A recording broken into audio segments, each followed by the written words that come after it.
Relax and listen to the voice.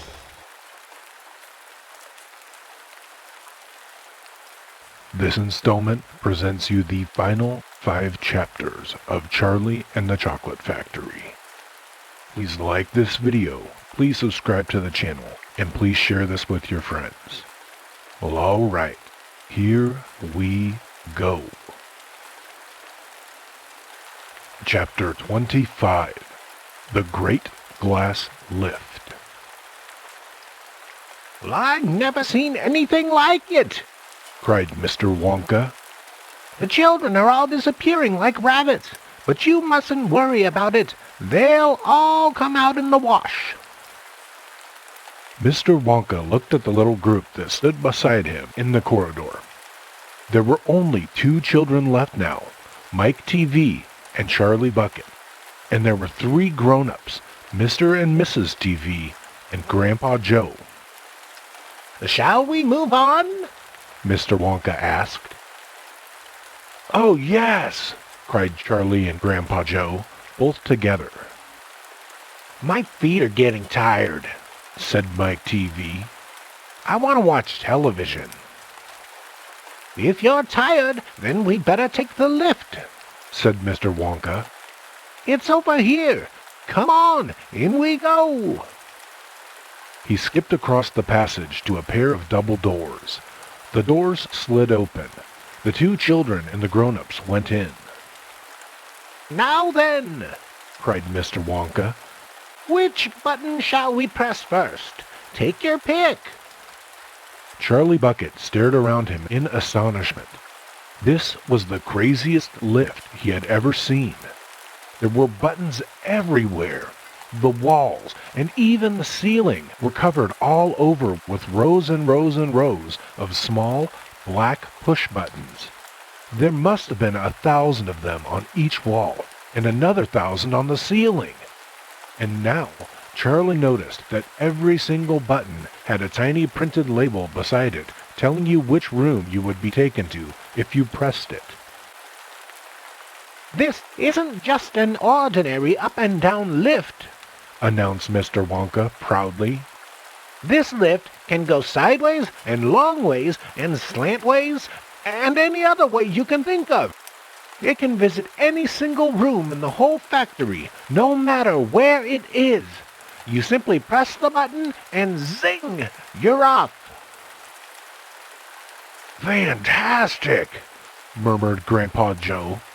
His eyes were shining with excitement as he stared at the rows of buttons. This whole lift is made of thick, clear glass, Mr. Wonka declared. Walls, doors, ceiling, floor, everything is made of glass so that you can see out. But there's nothing to see, said Mike TV. Choose a button, said Mr. Wonka. The 2 children may press 1 button each, so take your pick. Hurry up. In every room, something delicious and wonderful is being made.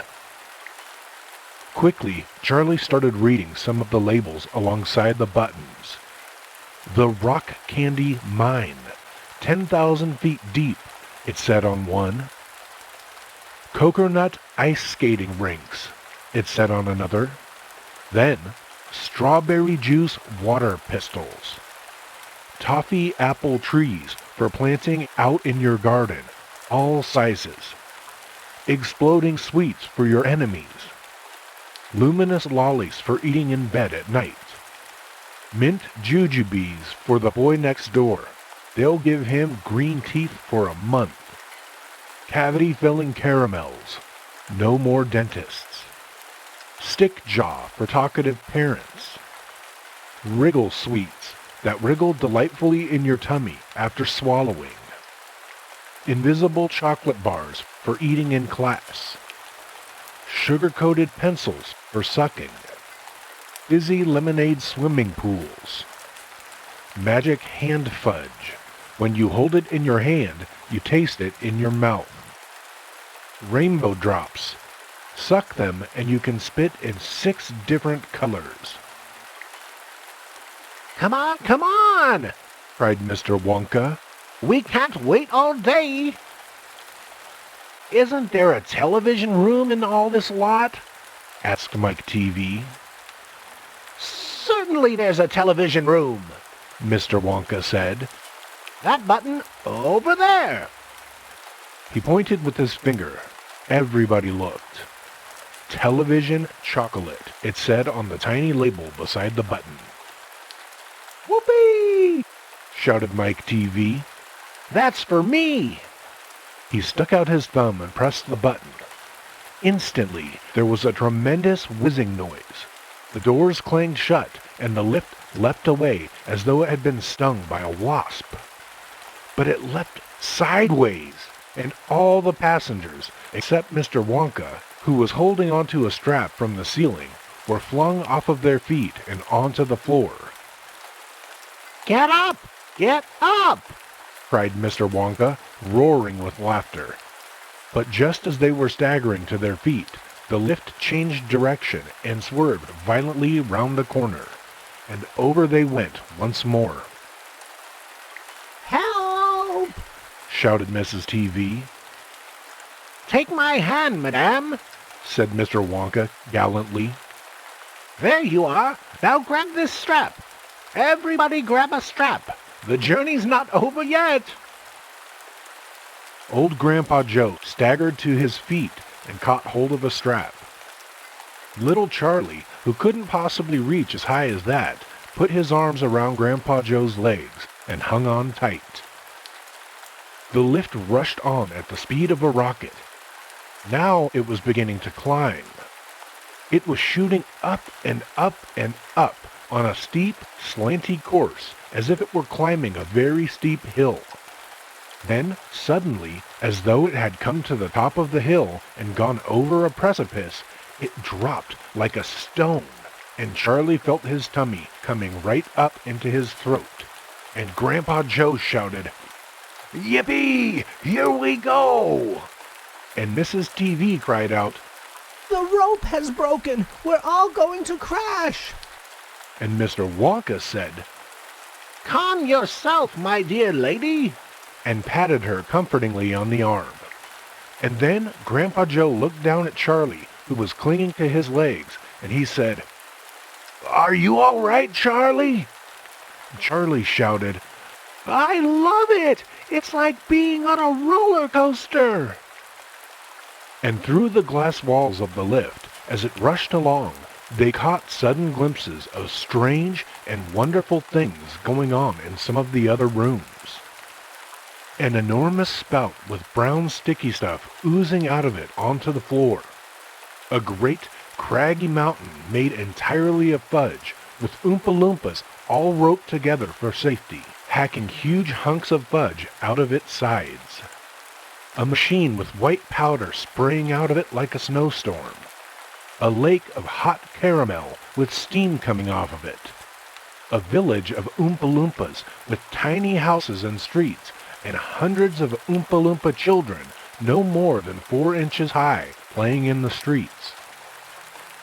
And now the lift began flattening out again, but it seemed to be going faster than ever, and Charlie could hear the scream of the wind outside as it hurled forward, and it twisted, and it turned, and it went up, and it went down, and...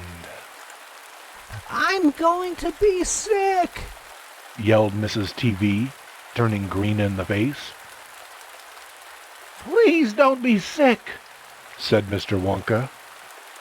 "Try and stop me," said Mrs. TV. Then you'd better take this, said Mr. Wonka, and he swept his magnificent black top hat off of his head and held it out upside down in front of Mrs. TV's mouth. "Make this awful thing stop!" ordered Mr. TV. Can't do that, said Mr. Wonka. It won't stop till we get there. I only hope no one's using the other lift at this moment. "What other lift?" screamed Mrs. TV. The one that goes the opposite way on the same track as this one, said Mr. Wonka. Holy mackerel! Cried Mr. TV. You mean we might have a collision? I've always been lucky so far, said Mr. Wonka. Now I am going to be sick, yelled Mrs. TV. No, said Mr. Wonka. not now. We're nearly there. Don't spoil my hat. The next moment, there was a screaming of brakes, and the lift began to slow down. Then it stopped altogether. Some ride, said Mr. TV, wiping his great sweaty face with a handkerchief. Never again, gasped Mrs. TV. And then the doors of the lift slid open, and Mr. Wonka said, Just a minute now. Listen to me. I want everybody to be very careful in this room.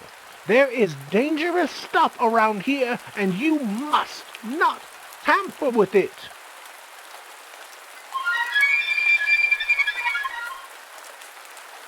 Chapter 26. The Television Chocolate Room. The TV family, together with Charlie and Grandpa Joe, stepped out of the lift into a room so dazzlingly bright and dazzlingly white that they screwed up their eyes in pain and stopped walking. Mr. Wonka handed each of them a pair of dark glasses and said, Put these on quick, and don't take them off in here, whatever you do. This light could blind you. As soon as Charlie had his dark glasses on, he was able to look around him in comfort. He saw a long, narrow room. The room was painted white all over. Even the floor was white, and there wasn't a speck of dust anywhere. From the ceiling, huge lamps hung down and bathed the room in a brilliant blue-white light. The room was completely bare, except at the far ends. At one of these ends, there was an enormous camera on wheels, and a whole army of Oompa Loompas was clustering around it, oiling its joints and adjusting its knobs and polishing its great glass lens. The Oompa Loompas were all dressed in the most extraordinary way. They were wearing bright red spacesuits, complete with helmets and goggles. At least, they looked like spacesuits, and they were working in complete silence.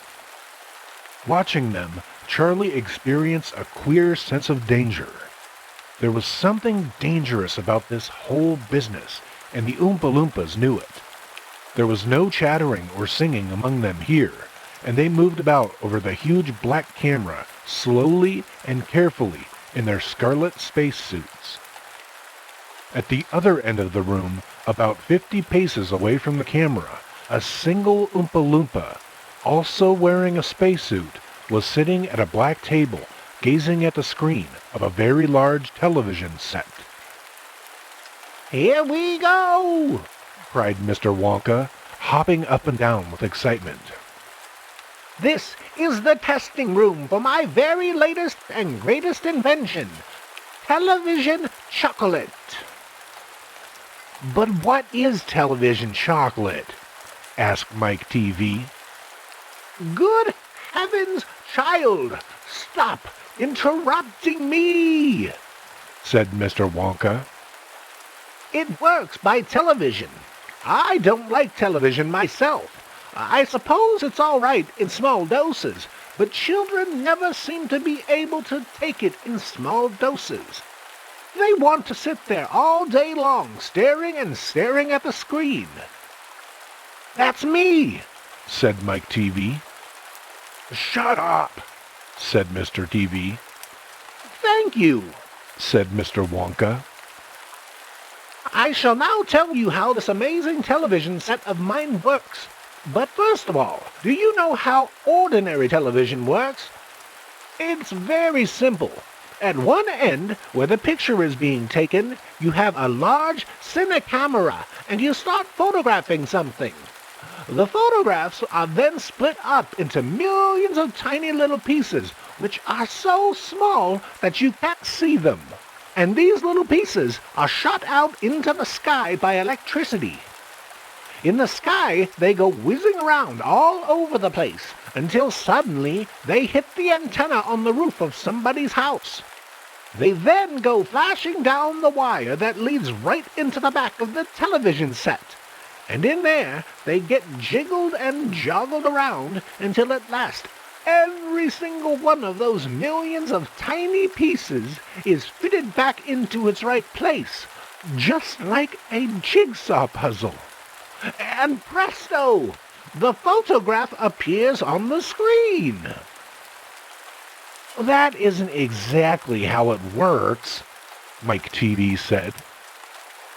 I'm a little deaf in my left ear, Mr. Wonka said. You must forgive me if I don't hear everything you say. I said that isn't exactly how it works, shouted Mike TV. You're a nice boy, Mr. Wonka said, but you talk too much. Now then, the very first time I saw ordinary television working, I was struck by a tremendous idea. Look here, I shouted. If these people can break up a photograph into millions of pieces and send the pieces whizzing through the air and then put them together again on the other end, why can't I do the same thing with a bar of chocolate? Why can't I send a real bar of chocolate whizzing through the air in tiny pieces and then put the pieces together at the other end, all ready to be eaten? Impossible, said Mike TV. You think so? Cried Mr. Wonka. Well, watch this. I shall now send a bar of my very best chocolate from one end of this room to the other by television. Get ready there. Bring in the chocolate! Immediately, 6 Oompa Loompas marched forward, carrying on their shoulders the most enormous bar of chocolate that Charlie had ever seen. It was about the size of the mattress that he slept on at home. It has to be big, Mr. Wonka explained, because whenever you send something by television, it always comes out much smaller than it was when it went in, even with ordinary television. When you photograph a big man, he never comes out on your screen any taller than a pencil, does he? Here we go, then. Get ready. No, stop. Hold everything. You there, Mike TV. Stand back. You're too close to the camera. There are dangerous rays coming out of that thing. They could break you up into 1,000,000 tiny pieces in 1 second.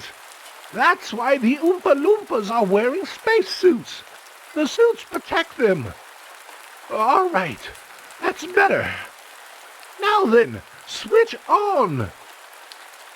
One of the Oompa Loompas caught hold of a large switch and pulled it down. "The chocolate's gone!" shouted Grandpa Joe, waving his arms. He was quite right. The whole enormous bar of chocolate had disappeared completely into thin air. It's on its way, cried Mr. Wonka. It is now rushing through the air above our heads in 1,000,000 tiny pieces.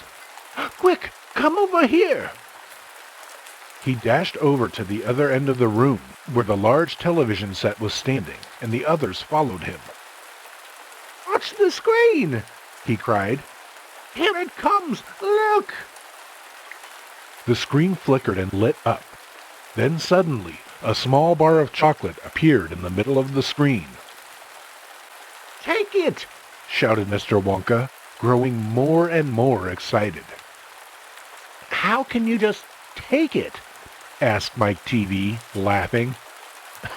It's just a picture on a television screen. Charlie Bucket, cried Mr. Wonka. You take it. Reach out and grab it. Charlie put out his hand and touched the screen, and suddenly, miraculously, The bar of chocolate came away in his fingers. He was so surprised he nearly dropped it. Eat it! Shouted Mr. Wonka. Go on and eat it! It'll be delicious. It's the same bar. It's got smaller on the journey, that's all. It's absolutely fantastic, gasped Grandpa Joe. It's a miracle. Just imagine, cried Mr. Wonka. When I start using this across the country, you'll be sitting at home watching television, and suddenly a commercial will flash onto the screen and a voice will say, "Eat Wonka's chocolates. They're the best in the world. If you don't believe us, try one for yourself. Now!" And you simply reach out and take one. How about that, eh? Terrific! Cried Grandpa Joe. Well, it'll change the world!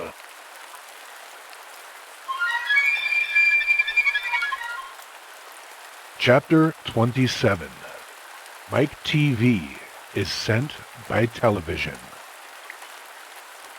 Mike TV was even more excited than Grandpa Joe at seeing a bar of chocolate being sent by television. "But Mr. Wonka," he shouted, "can you send other things through the air in the same way? Breakfast cereal, for instance?" "Oh, my sainted aunt!" cried Mr. Wonka. "Don't mention that disgusting stuff in front of me!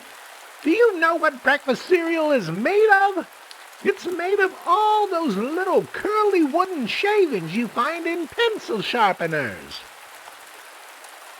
"But could you send it by television if you wanted to, as you do chocolate?" asked Mike TV. "Of course I could." "And what about people?" asked Mike TV.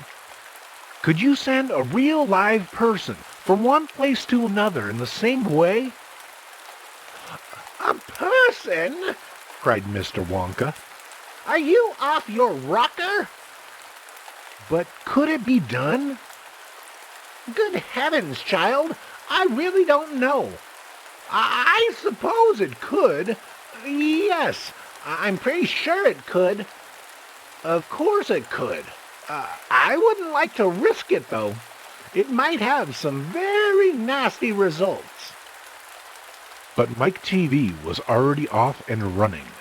The moment he heard Wonka saying, "I'm pretty sure it could, of course it could," he turned away and started running as fast as he could towards the other end of the room where the great camera was standing.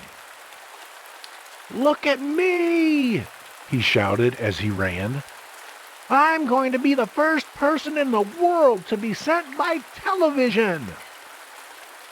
"No, no, no, no!" cried Mr. Wonka. Mike! Screamed Mrs. TV.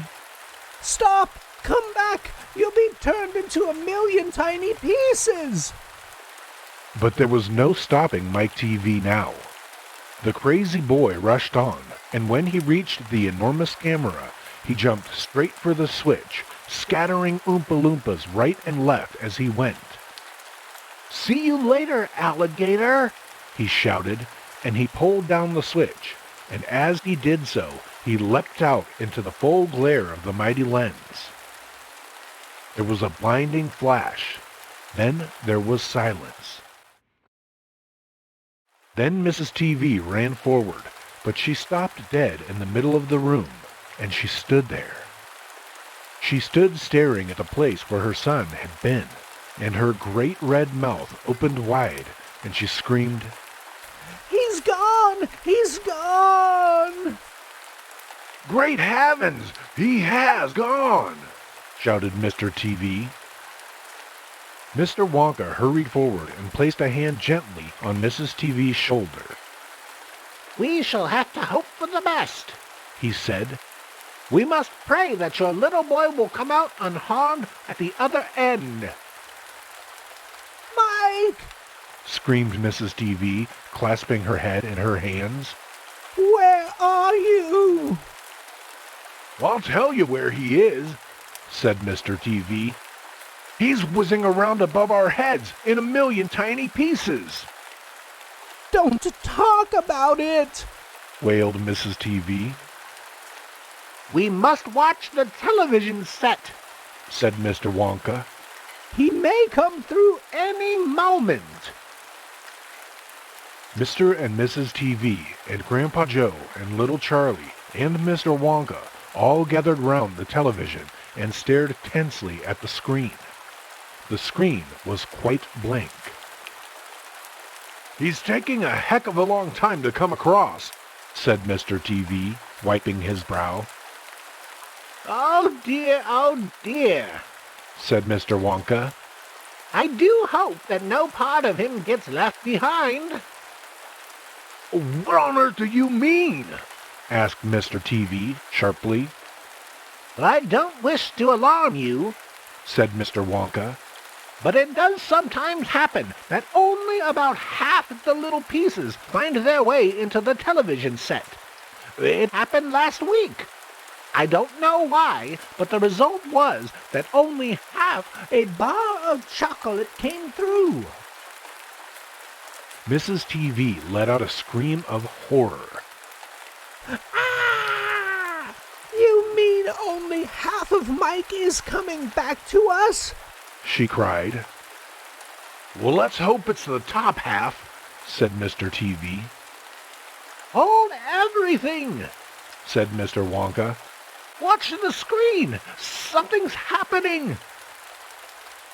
The screen had suddenly begun to flicker. Then some wavy lines appeared. Mr. Wonka adjusted one of the knobs and the wavy lines went away. And now, very slowly, the screen began to get brighter and brighter. Here he comes, yelled Mr. Wonka. Yes, that's him all right. Is he all in one piece? cried Mrs. TV. I'm not sure, said Mr. Wonka. It's too early to tell. Faintly at first, but becoming clearer and clearer every second, the picture of Mike TV appeared on the screen. He was standing up and waving at the audience and grinning from ear to ear. "But he's a midget!" shouted Mr. TV. Mike! cried Mrs. TV. Are you all right? Are there tiny bits of you missing? "Isn't he going to get any bigger?" shouted Mr. TV. Talk to me, Mike! cried Mrs. TV. Say something! Tell me you're all right! A tiny little voice, no louder than the squeaking of a mouse, came out of the television set. Hi, Mom, It said. Hi, Pop. Look at me. I'm the first person ever to be sent by television. Grab him, ordered Mr. Wonka. quick. Mrs. TV shot out a hand and picked the tiny figure of Mike TV out of the screen. Hooray! cried Mr. Wonka. He's all in one piece. He's completely unharmed. You call that unharmed? Snapped Mrs. TV, peering at the little speck of a boy who was now running to and fro across the palm of her hand, waving his pistols in the air. He was certainly not more than an inch tall. "He shrunk," said Mr. TV. Of course he shrunk. Said Mr. Wonka. What did you expect? This is terrible! Wailed Mrs. TV. What are we going to do? And Mr. TV said, "We can't send him back to school like this. He'll get trodden on. He'll get squashed." He won't be able to do anything. Cried Mrs. TV. Oh, yes, I will. Squeaked the tiny voice of Mike TV. I'll still be able to watch television. "Never again!" shouted Mr. TV. "I'm throwing the television set right out the window the moment we get home. I've had enough of television." When he heard this, Mike TV flew into a terrible tantrum. He started jumping up and down on the palm of his mother's hand, screaming and yelling and trying to bite her fingers. I want to watch television. He squeaked. I want to watch television. I want to watch television. I want to watch television. Here, give him to me, said Mr. TV, and he took the tiny boy and shoved him into the breast pocket of his jacket and stuffed a handkerchief on top. Squeals and yells came from inside the pocket, and the pocket shook as the furious little prisoner fought to get out. Oh, Mr. Wonka, Wailed Mrs. TV. how can we make him grow? Well, Said Mr. Wonka, stroking his beard and gazing thoughtfully at the ceiling. I must say that's a wee bit tricky, but small boys are extremely springy and elastic. They stretch like mad. So what we'll do, we'll put him in a special machine I have for testing the stretchiness of chewing gum. Maybe that will bring him back to what he was. Oh, thank you. Said Mrs. TV. Don't mention it, dear lady. How far do you think he'll stretch? Asked Mr. TV. Maybe miles. Said Mr. Wonka. Who knows? But he's going to be awfully thin. Everything gets thinner when you stretch it. You mean like chewing gum? Asked Mr. TV. Exactly. How thin will he be? Asked Mrs. TV anxiously. I haven't the foggiest idea. Said Mr. Wonka. And it doesn't really matter anyway, because we'll soon fatten him up again.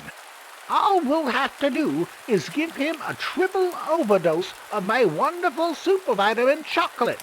Super vitamin chocolate contains huge amounts of vitamin A and vitamin B.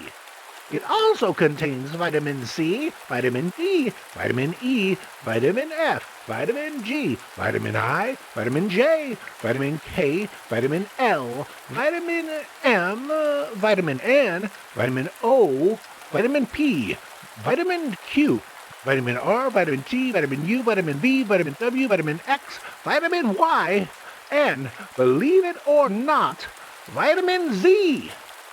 The only two vitamins it doesn't have in it are vitamin S, because that makes you sick, and vitamin H, because it makes you grow horns on the top of your head like a bull.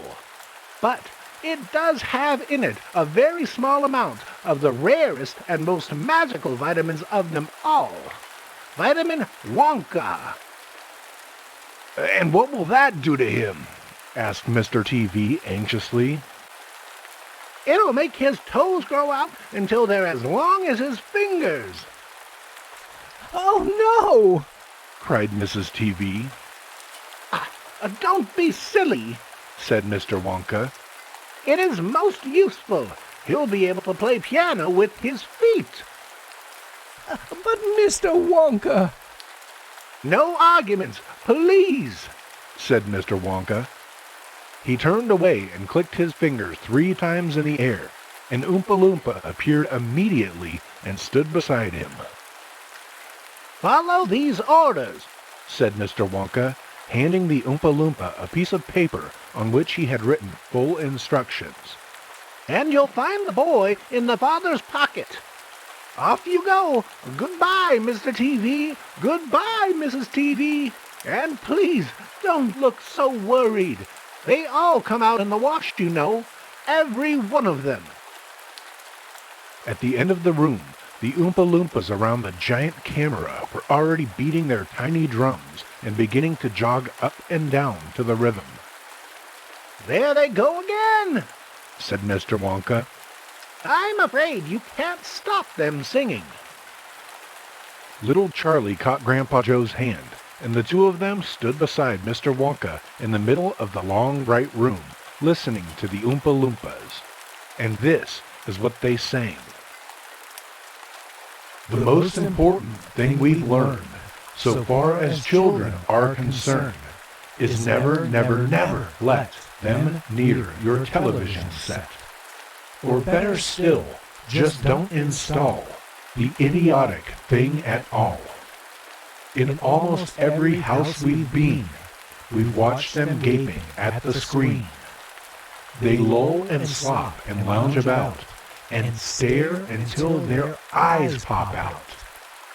Last week in someone's place we saw a dozen eyeballs on the floor. They sit and stare and stare and sit until they're hypnotized by it, until they're absolutely drunk with all that shocking, ghastly junk. Oh yes, we know it keeps them still. They don't climb out the windowsill. They never fight or kick or punch. They leave you free to cook the lunch and wash the dishes in the sink. But did you ever stop to think, to wonder just exactly what this does to your beloved tot? It rots the senses in the head. It kills imagination dead. It clogs and clutters up the mind. It makes a child so dull and blind, he can no longer understand a fantasy, a fairyland. His brain becomes as soft as cheese. His powers of thinking rust and freeze. He cannot think, he only sees. All right, you'll cry. All right, you'll say. But if we take the set away, what shall we do to entertain our darling children? Please explain. We'll answer this by asking you, what used the darling ones to do? How used they keep themselves contented before this monster was invented? Have you forgotten? Don't you know? We say it very loud and slow. They used to read. They'd read and read and read and read and then proceed to read some more. Great Scott, gadzooks, one half their lives was reading books. The nursery shelves held books galore. Books cluttered up the nursery floor. And in the bedroom, by the bed, more books were waiting to be read. Such wondrous, fine, fantastic tales of dragons, gypsies, queens, and whales, and treasure isles and distant shores where smugglers rode with muffled oars, and pirates wearing purple pants, and sailing ships and elephants, and cannibals crouching round the pot, stirring away at something hot. It smells so good. What could it be? Good gracious, it's Penelope. The younger ones had Beatrix Potter with Mr. Todd, the dirty rodder, and Squirrel J. Vutkin, Pigling Bland, and Mrs. Tiggywinkle, and just how the camel got his hump, and how the monkey lost his rump, and Mr. Toad, and bless my soul, there's Mr. Rat and Mr. Mole. Oh, books, what books they used to know, those children living long ago. So please, oh please, we beg, we pray, go throw your TV set away. And in its place you can install a lovely bookshelf on the wall. Then fill the shelves with lots of books, ignoring all the dirty looks, the screams and yells, the bites and kicks, and children hitting you with sticks. Fear not, because we promise you that in about a week or two of having nothing else to do, they'll now begin to feel the need of having something good to read. And once they start, oh boy, you watch the slowly growing joy that fills their hearts. They'll grow so keen, they'll wonder what they'd ever seen in that ridiculous machine, that nauseating, foul, unclean, repulsive television screen. And And later, each and every kid will love you more for what you did. P.S. Regarding Mike TV, we very much regret that we shall simply have to wait and see if we can get him back his height. But if we can't, it serves him right.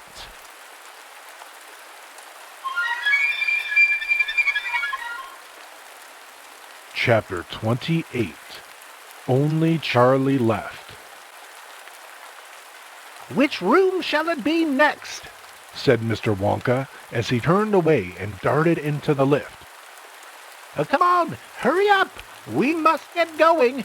And how many children are there left now? Little Charlie looked up at Grandpa Joe, and Grandpa Joe looked back at little Charlie. But Mr. Wonka, Grandpa Joe called after him, there's only Charlie left now. Mr. Wonka swung around and stared at Charlie. There was a silence. Charlie stood there, holding tightly onto Grandpa Joe's hand. You mean you're the only one left? Mr. Wonka said, pretending to be surprised. Why, yes, Whispered Charlie. yes. Mr. Wonka suddenly exploded with excitement. But my dear boy, He cried out. that means you've won! He rushed out of the lift and started shaking Charlie's hand so furiously it nearly came off. Oh, I do congratulate you! He cried. I really do! I'm absolutely delighted. It couldn't be better. How wonderful is this? I had a hunch, you know, right from the beginning, that it was going to be you. Well done, Charlie. Well done. This is terrific. Now the fun is really going to start. But we mustn't dilly. We mustn't dally. There's even less time to lose now than there was before. We have an enormous number of things to do before the day is out. Just think of the arrangements that have to be made and the people we have to fetch. But luckily for us, we have the great glass lift to speed things up. Jump in, my dear Charlie, jump in. You too, Grandpa Joe, sir. No, after you. That's the way. Now then, this time I shall choose the button we are going to press. Mr. Wonka's bright, twinkling blue eyes rested for a moment on Charlie's face. Something crazy is going to happen now, Charlie thought. But he wasn't frightened. He wasn't even nervous. He was just terrifically excited. And so was Grandpa Joe. The old man's face was shining with excitement as he watched every move that Mr. Wonka made. Mr. Wonka was reaching for a button high up on the glass ceiling of the lift. Charlie and Grandpa Joe both craned their necks to read what it said on the little label beside the button. It said, "Up and out." Up and out? Thought Charlie. What sort of room is that? Mr. Wonka pressed the button. The glass doors closed. Hold on! Cried Mr. Wonka. And then, wham! The lift shot straight up like a rocket. Yippee! Shouted Grandpa Joe. Charlie was clinging to Grandpa Joe's legs, and Mr. Wonka was holding onto a strap from the ceiling. And up they went. Up, up, up. Straight up this time, with no twistings or turnings, and Charlie could hear the whistling of the air outside as the lift went faster and faster. Yippee! Shouted Grandpa Joe again. Yippee! Here we go! Faster! Cried Mr. Wonka, banging on the wall of the lift with his hand. Faster! Faster! If we don't go any faster than this, we shall never get through. Through what? Shouted Grandpa Joe. What have we got to get through? Aha! Cried Mr. Wonka. You wait and see. I've been longing to press this button for years, but I've never done it until now. I was tempted many times. Oh, yes, I was tempted, but I couldn't bear the thought of making a great big hole in the roof of the factory. Here we go, boys. Up and out. Oh, but you don't mean, shouted Grandpa Joe. You don't really mean that this lift... Oh, yes, I do, answered Mr. Wonka. You wait and see. Up and out. But it's made of glass, shouted Grandpa Joe.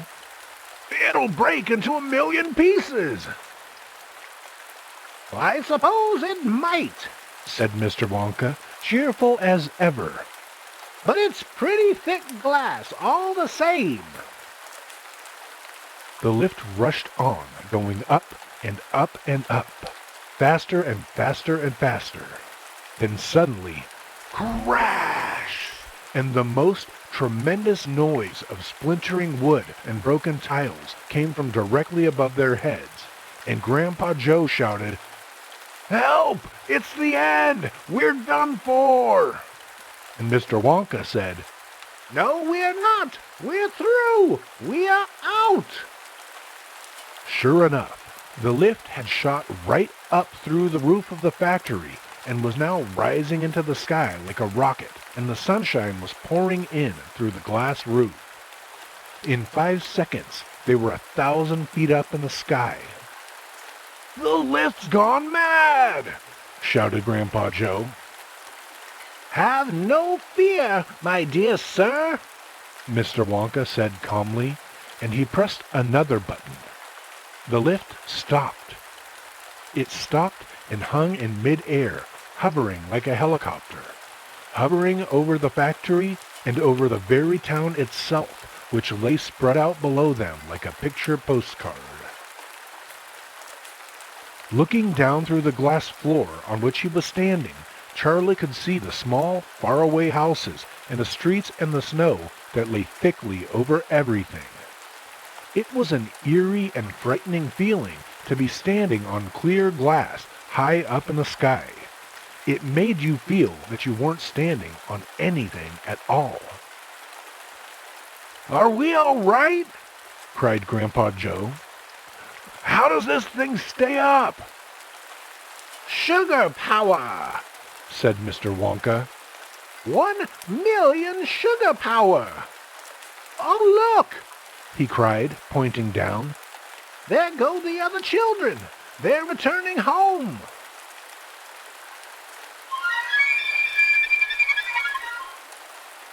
Chapter 29. The Other Children Go Home. We must go down and take a look at our little friends before we do anything else, said Mr. Wonka. He pressed a different button, and the lift dropped lower, and soon it was hovering just above the entrance gates to the factory. Looking down now, Charlie could see the children and their parents standing in a little group just inside the gates. I can only see 3, he said. Who's missing? I expect it's Mike TV, Mr. Wonka said. But he'll be coming along soon. Do you see the trucks? Mr. Wonka pointed to a line of gigantic, covered vans parked in a line nearby. Yes, Charlie said. What are they for? Don't you remember what it said on the golden tickets? Every child goes home with a lifetime supply of sweets. There's 1 truckload for each of them, loaded to the brim. Aha!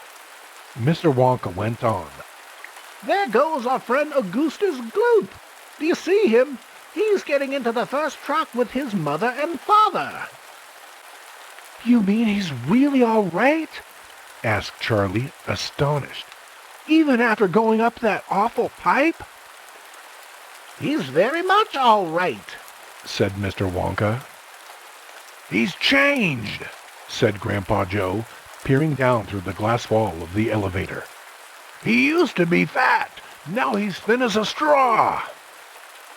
Oh, of course he's changed, said Mr. Wonka, laughing.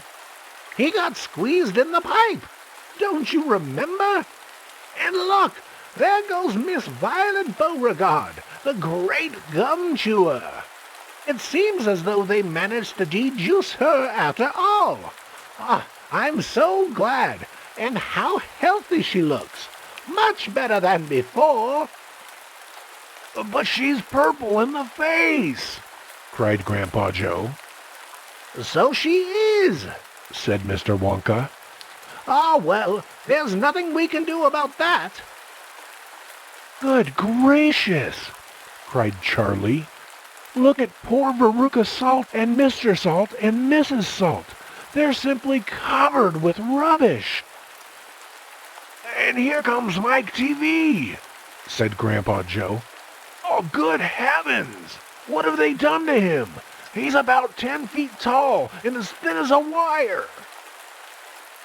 Ah, they've overstretched him on the gum-stretching machine, said Mr. Wonka. How very careless. But how dreadful for him, cried Charlie. Nonsense, said Mr. Wonka. He's very lucky. Every basketball team in the country will be trying to get him. But now, he added, it is time we've left these poor silly children. I have something very important to talk to you about, my dear Charlie. Mr. Wonka pressed another button, and a lift swung upwards into the sky.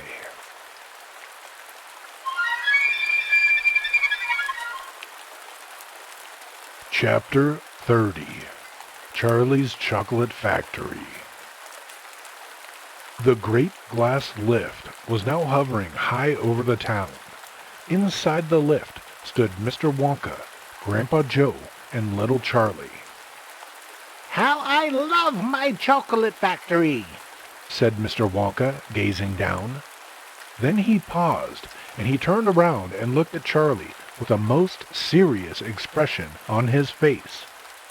Do you love it too, Charlie? He asked. Oh, yes, cried Charlie. I think it's the most wonderful place in the whole world.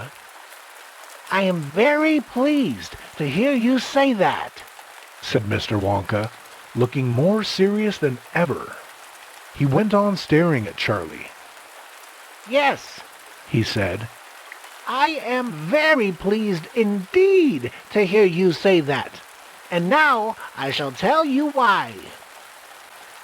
Mr. Wonka cocked his head to one side, and all at once the tiny, twinkling wrinkles of a smile appeared around the corners of his eyes, and he said, You see, my dear boy, I have decided to make you a present of the whole place. As soon as you are old enough to run it, the entire factory will become yours. Charlie stared at Mr. Wonka. Grandpa Joe opened his mouth to speak, but no words came out. It's quite true, Mr. Wonka said, smiling broadly now. I really am giving it to you. That's all right, isn't it? Giving it to him? Gasped Grandpa Joe. You must be joking.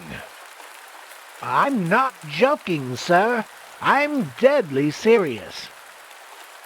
But why should you want to give your factory to little Charlie? Listen, Mr. Wonka said. I'm an old man. I'm much older than you think. I can't go on forever. I've got no children of my own, no family at all. So who is going to run the factory when I get too old to do it myself? Someone's got to keep it going, if only for the sakes of the Oompa Loompas. Mind you, there are thousands of clever men who will give anything for the chance to come in and take over from me. But I don't want that sort of person. I don't want a grown-up person at all. A grown-up won't listen to me. He won't learn. He will try to do things his own way and not mine. So I have to have a child. I want a good, sensible, loving child. One to whom I can tell all my most precious, sweet-making secrets while I'm still alive. So that's why you sent out the golden tickets, cried Charlie. Exactly, said Mr. Wonka. I decided to invite 5 children to the factory, and the one I liked best at the end of the day would be the winner.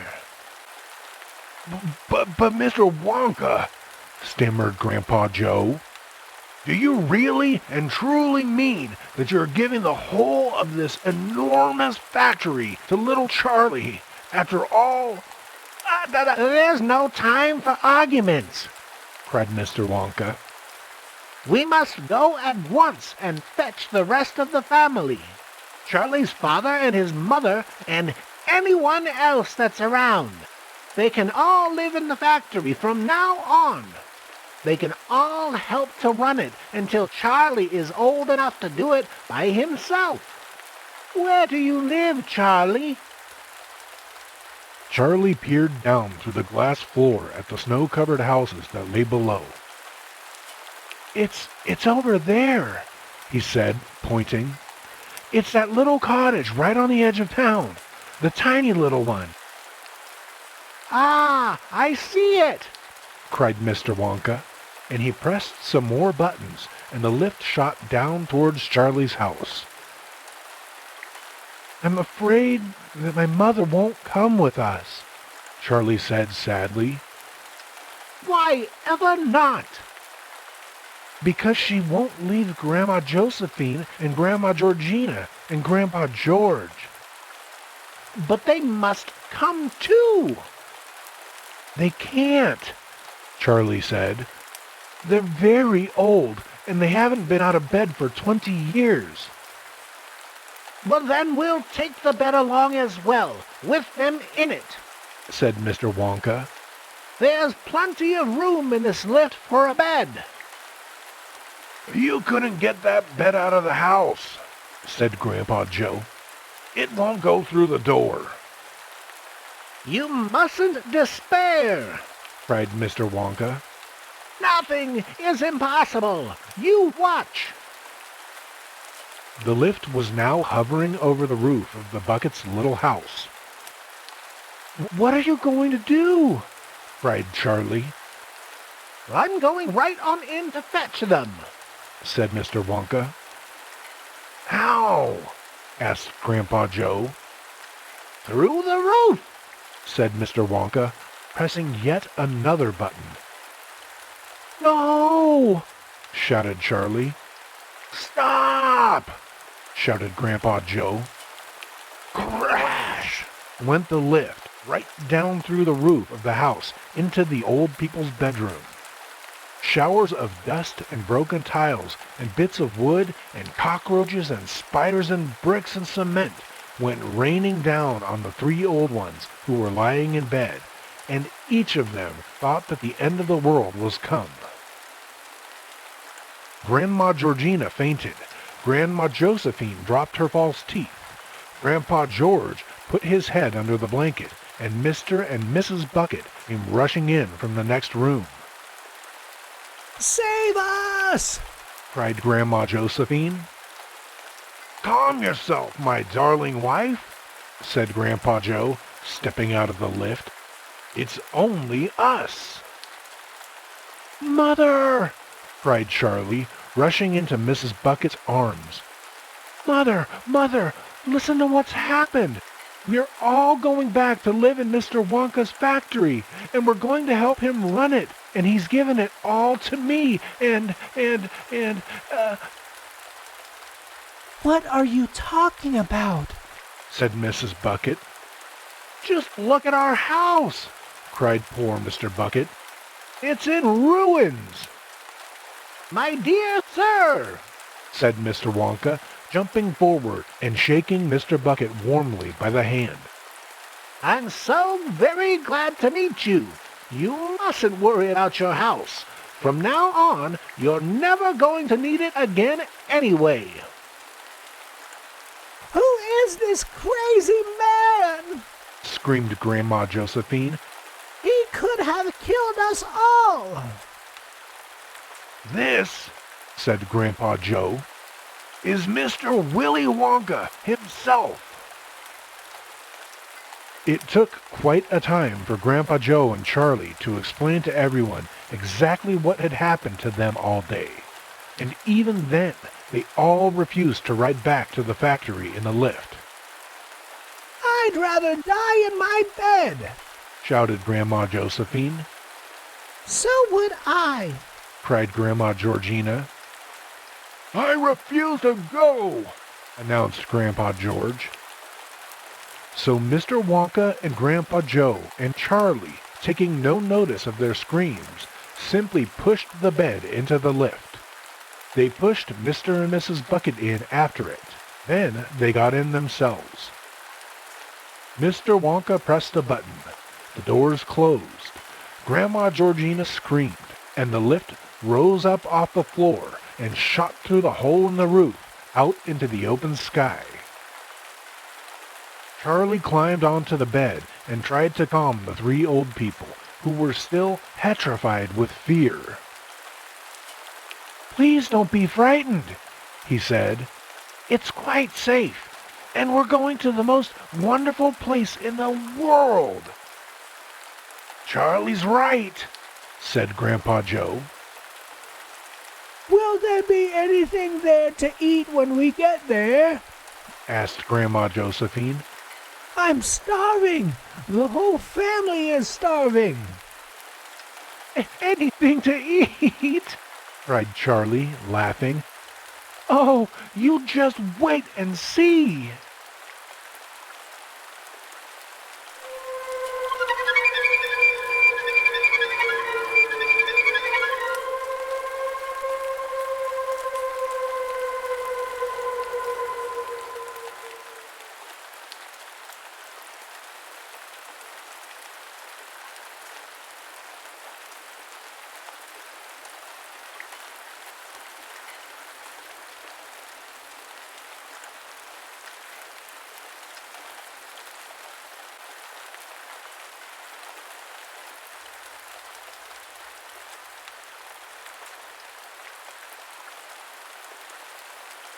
You guys, we did it. We've just finished Charlie and the Chocolate Factory by Roald Dahl. What an amazing book. Not only is this original writing so amazing, but we imagine that anyone who has listened thus far has also very much enjoyed the Charlie and the Chocolate Factory movie, starring Gene Wilder as Willy Wonka.